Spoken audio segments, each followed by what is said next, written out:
Hey folks, welcome back to Darius Pilgrim Reads The Smiling Ones on Space Station Mir. This is part 4. Thanks for coming back and joining me. As always, if you don't want to hear me talk in this little intro here, I'll put a little link there at the bottom. You can skip right to the story if that's what you want to go to. I'm wearing my Buffalo Bills hat today because, as strange as it snowed today. In mid-April, it snowed today, and it's supposed to snow tomorrow. So I live in a strange part of this world. I have my heater off because it makes a loud noise and it's hard to record. So it gets a little cold in here. So I'm going to wear my hat. Plus, I'm going to represent my team a little bit here. So, and also, I was watching the last video. I kind of like play with my hair a lot or like pull it out of my face. So hopefully this will avoid some of that. We left off last time at the end of chapter 5, so I'm going to pick up on chapter 6. Here we go. We began by breaking the noise down to its frequency and amplitude and searching for similarities in the wave patterns of known sounds from Earth. Then we tried comparing it to mysterious recordings collected during various natural phenomena and disasters, as well as from deep ocean events and signals received from the vast emptiness of outer space. We worked for hours on end, all for naught. Nothing even came close. Sound was completely alien, utterly unlike anything anyone had ever heard, produced, imagined, more complex than we'd ever thought possible. We'd been subjected to ultra and infrasound frequencies far beyond the range of what was previously conceivable. But we had all heard it. But we had all heard it and experienced the reaction. Denial was not an option. The ramifications this encounter might have on our species' understanding of the energy spectrum were incalculable. But our investigation had hit a brick wall. Luckily, others were more successful. Via confidential maneuvering, the Russian Foreign Intelligence Agency was able to obtain higher quality satellite-based images from the exact moments Mir disappeared and then reappeared. For once, the Yankees' space surveillance network benefited Russia instead of spying on her. The results were stunning. From these new angles, we discovered something previously overlooked. In the milliseconds before the station vanished, something unexplainable had appeared in the path of its orbit. You couldn't see it in the pictures, but you could tell it was there because it momentarily blocked the starlight coming from behind the station.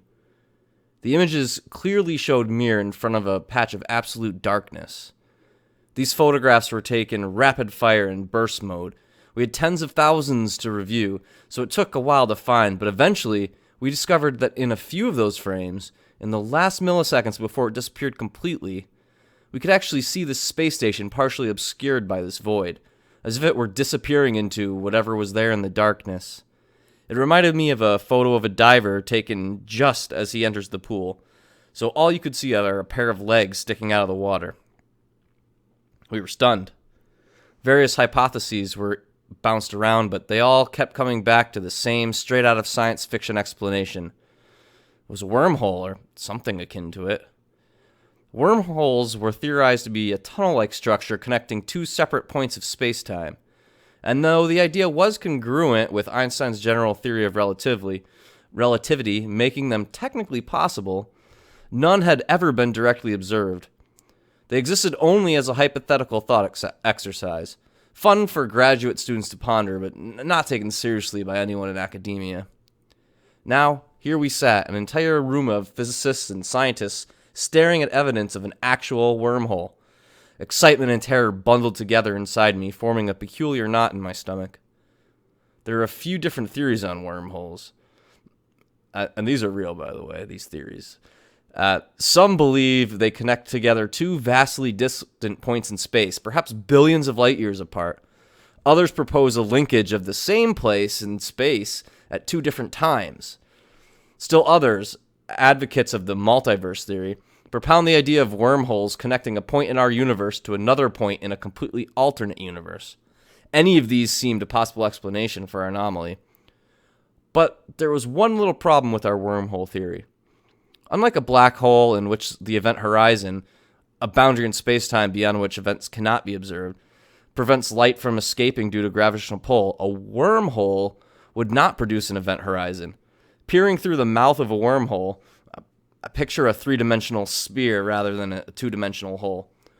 Should reveal the other side to an observer. If matter can pass through, which we witness mirror to do, then so should light. Though it would likely appear distorted by the curvature of space at the edges of the wormhole. All of our theoretical models visualized a wormhole as something similar to a bubble in space, with intense light radiating from the inner rim of the mouth, quickly dimming as our view moves toward the middle. And in the center, we should be able to see right through to the planets, stars, or nebulae on the other side. But in our case, we saw nothing. No ring of light and certainly no stars. Nothing but an empty field of pitch black. 3 possible conclusions could be drawn from this. Either our understanding of wormholes was way off, what we were seeing in the images was not actually a wormhole at all, but something else altogether, or it is a wormhole, but whatever it leads to is a vast empty void where not even light exists. Or maybe life either. Who knows? Ooh, Freudian slip? I don't know. But beyond the mystery of the properties of the wormhole, something gnawed at my mind. Mir had transgressed through the wormhole and returned to the exact same location, meaning that out of all of infinite space and time, our anomaly had appeared and disappeared twice, in the exact same position at the exact same time, and the exact same place that our space station happened to be passing through. The possibility that this could be a coincidence was just too improbable. From that point on, there was no doubt in my mind that the wormhole had been controlled or even manufactured by an intelligence beyond our understanding. It was not a comforting thought, considering the events that had transpired since Mir's reappearance. And I wondered, yet again, just who was aboard that space station. Chapter 6. The wormhole revelation had produced an atmosphere of excitement in the mission control room, and in Director Koptov especially. Here we few stood, unique among all humans living in past, perched upon the precipice of the utterly unknown. We were living out a scene from the pages of a science fiction novel, except it was reality. A surreal, terrifying, and astonishing reality. Koptev had reached the same conclusion as I had about the origins of the anomaly and didn't hesitate to share his opinion with the room. He believed that we had encountered a completely novel life form, extraterrestrial, extra-dimensional, or otherwise. We couldn't help but feel excited. This was every astronomer's dream. Any who said otherwise was either lying about their dream or lying about being an astronomer. At the same time, it was a horrifying prospect. For what it meant for us, for our planet, especially what it meant for Ledovsky. To Koptev, we were on the threshold of a discovery which would alter the destiny of mankind. But among the other directors, opinions of how we should proceed were not so cheerfully optimistic. They began to argue again, passionately and excitedly, not bothering this time to retreat to the confines of the office. "This is our chance," yelled Assistant Director Ivanov, brown eyes bulging, "to step out from under the shadow of the United States and take our rightful place as premier among the nations." His face was blush and beads of sweat stood out on his wrinkled brow. "We'd be fools not to reach out and take it. I propose we send a Soyuz capsule to dock with Mir and bring whatever's up there back to Earth. I still hold out hope that it really is Ledovsky, but if it isn't, then we capture it, we examine it, we experiment on it, and force it to reveal us the secrets of the universe. Just imagine Russia, the first nation on Earth to make interstellar travel possible via wormhole generation. We would become the greatest nation the universe has ever known. We must do this for the benefit of all mankind and for the glory of Mother Russia." A few muffled agreements rose from the assembly. The room was filled with a quiet tension, almost palpable, like a steel wire ready to snap. All eyes turned to Markov, who sat cross-legged with an ironic smile plastered to his face. "Do you have anything to add, Markov?" asked Koptev. "Yes, Director. I still think it should be destroyed," he replied. "Deorbit the space station with Ledovsky still on board?" "No, I don't think we can risk that. I think we should destroy it while it's still in orbit. I'm not sure how yet. Maybe with a nuke, just to be certain." A few surprised exclamations rose above the general murmur that followed his remark. Koptev looked at him aghast. "Markov, you cannot be serious." "But I am," he replied. People have already suffered right here in this room, while whatever is out there still orbits 200 miles above our heads. I think we've only seen a minuscule portion of the damage that might be possible. How many more people might be hurt, or worse, if we bring this thing back to Earth? We understand nothing about it, sir. Nothing. Ivanov may be right, and by capturing it, we may open a door to a whole new world of discovery. But once a door is open, who knows what might walk through from the other side? The risk is too great. We may well be signing the death certificate of the entire planet and welcoming our own destruction. I say we destroy it immediately and remove that possibility. Whispered approvals rose from a few of the gathered. Koptov and Markov locked eyes.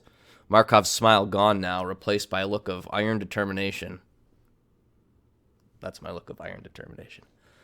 I understand your sentiment, Markov, I do, but I will not be responsible for Russia breaking international treaty by firing any weapon into space, especially a nuclear weapon. I think there's a real ban on that, by the way. I'm not totally up on my politics, but I don't think you're supposed to do that.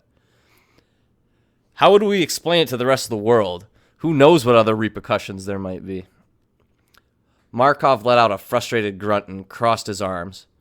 Koptev continued. Besides, Ledovsky may still be alive up there. If there's still a chance to save him, however slim, we are obligated to try. Ivanov was beaming. So, what? We go with Ivanov's plan and invite chaos onto our planet? Markov asked. No. We still need more data to make a decision. We need to know who the smiling ones are. Thank you for your input, gentlemen, but I believe I have a plan. The grin on Ivanov's face twisted into a sneer as he turned back to Koptev. And what might that be? We contact Ledovsky again, but this time we bluff. We tell him we have a Soyuz capsule prepared for launch, and that rescue is on the way. Then, we see how he reacts. I could feel the color draining from my face as Koptev turned to me. Think you can handle that, he asked. I forced myself to nod. That's the end of the chapter. Let's see, we have 3 chapters left. How long are we here? 12 minutes. Poof! If you're watching this, I just suddenly changed clothing. How did that happen, you may be asking yourself? Well, allow me to enlighten you. I recorded all of the next chapter, my favorite chapter, by the way, last night, and when I went to look at how long was left on the video, apparently it stopped recording, and I just talked to myself and didn't record anything. And then I said, oh, well, not a big deal, I'll take that as a rough draft. And I went to record it a second time, and the same exact thing happened. It didn't record. So I'm going to try to do this again. I'm about to go help my dad paint. That's why I'm wearing these grubby clothes. It's whatever. So I'm going to try this one more time. If this doesn't work, I'm probably just going to give up. All right, so here we go. If you see me checking to make sure it's still recording, okay, it still is. All right, here we go. Chapter 7 for the 3rd time. I guess first time for you guys. This is like my favorite chapter here, so I'm going to try to do it as good as I did it last night, but you'll have to forgive me. All right. Chapter 7. I sat at Yakovlev's former console with the radio transmitter in hand, steeling myself against the task which lay before me. Someone had cleaned up the bloodstains, thank God. Otherwise, I wouldn't have been able to continue. I could feel the huddle of directors hovering over my shoulder, staring daggers into my back and waiting breathlessly for me to continue. The room had fallen quiet once more. On the main screen above me, the white numbers and letters indicating timing and positioning of the mirror camera feeds glowed brilliant white against the inky darkness of the background. I took one final deep breath and, bracing myself for the worst, flipped the radio receiver to the on position. The hiss of static filled the room, a warm and comforting sound in comparison to the horrendous otherworldly screech. This is Roscosmos Mission Control, attempting to reach Cosmonaut Ledovsky. Do you copy? Over. Nothing. Static. I repeat, this is Roscosmos Mission Control for Cosmonaut Ledovsky. Do you read me, comrade? More static. More nothing. I turned to Koptov. Keep trying, he said. He has to be out there. Unless the smiling one stopped torturing him and finally decided to kill him, said Markov bitterly. Koptov opened his mouth to reply, but was cut off by the radio crackling to life. Affirmative. I read you loud and clear, Mission Control. It has been a while. Welcome back. Your voice is different. What happened to Yakovlev? He's indisposed at the moment, I replied. I'm sorry to hear that, Mission Control, but I hope you have good news for me? Roger, affirmative. I just got off the phone with the head of the crew over at the launch pad. They've got a Soyuz rocket all lined up and ready to go. Should be headed your way within T-minus 60 minutes. Are you serious? Ledovsky replied. As a heart attack. We'll get the champagne on ice for you down here, comrade. You just get yourself squared away and ready to go. What do you say? Are you ready to come home? The hiss of static returned. There was no reply. I bet they're talking to him, said Koptev, telling him how to respond. Yeah, maybe, said Markov. Or maybe they're throwing a little party to celebrate our stupidity. Finally, after what felt like at least a century, but was probably more like 45 seconds, Ledovsky's voice returned. They want to know... The transmission cut out momentarily. Koptev and Markov exchanged a glance. I mean, not they. I want to know how long before the capsule arrives. All said and done, probably just under 2 days before the docking process is complete. Could be sooner, depending on where in orbit you are when we launch. Oh, well...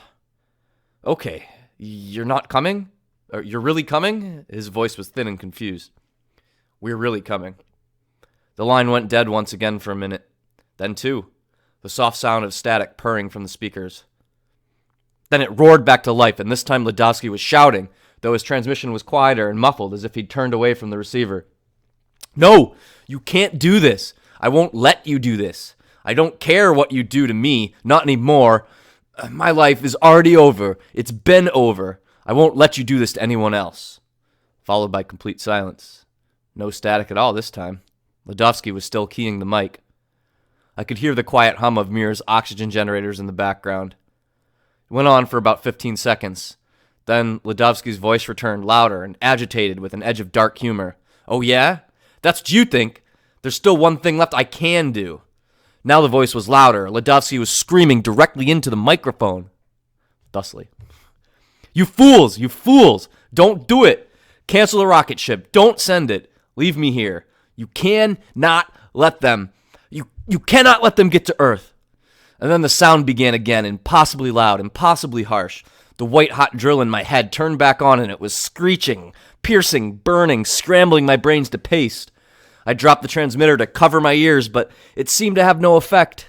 Suddenly, a hand shot out and snatched the transmitter from my desk, and then Koptev was shouting into it, screaming over the alien shriek and deep resonance of the bass. Who are they, Ledovsky? Who are the smiling ones? Ledovsky screamed back through a wall of suffering. He screamed to be heard, but also to overcome the agony he was in. His words were quick and panicked. No, not who. What? They are parasites. They are the opposite of life, the absence of life. They come from that other place, from that horrible other place. They want what we have. He took deep, rasping breaths after each sentence. They have already taken it from so many, so very many, and now they want ours. His voice was fading and gurgling, growling thick as if something was pouring motor oil down his throat.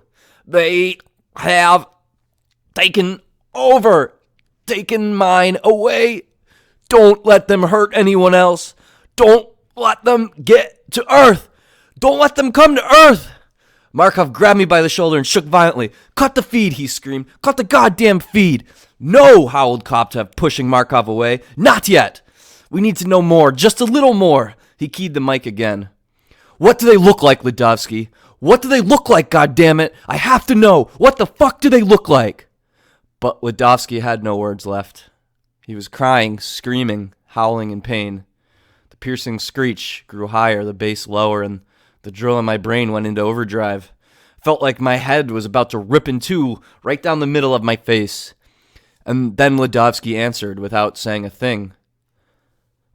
The blackness of the main screen at the front of the mission control room was suddenly replaced by a maelstrom of color as, somewhere 252 miles overhead on the decommissioned space station Mir, a strip of tape covering the camera lens was torn away, revealing the most abhorrent scene my accursed eyes would ever fall upon. End scene. That's the end of Chapter 7. Whew, sorry, I got a little into that one. Sorry about that mistake in the middle. But like I said, this is all practice for me, and we're just going to, the show must go on. We're going to keep it moving. We have one more one more section left, 2 more chapters, and that will be the end of this story. However, I will be continuing with another story here. So if you have read any of my stories, or if you haven't, just search Darius Pilgrim, Google search Reddit Darius Pilgrim, and they'll all pop up there. If you have one you want to request, since no one's really watching these videos anyways, if you comment and leave a request for a story, you'll probably get your request fulfilled, and I'll do whatever story you want me to do. I have a few ideas for myself if no one requests anything, but if you want to hear a particular story, drop that in the comments, and I'll probably read it. Also, I've been thinking, you've probably seen, maybe not in this video, I guess I changed the angle, but I have a couple guitars on the wall over there. I was thinking about maybe an intermission between each story. I'll do like a little Darius Pilgrim plays, maybe play a little song for you. I think that could be kind of cool. So if you haven't subscribed, subscribe and check that out next time. So 1 chapter left, and like, subscribe, comment as always. And otherwise, I will see you next time on Darius Pilgrim Reads, The Smiling Ones on Space Station Mir. Please, God, have recorded that. Oh, yes, thank you. Bye.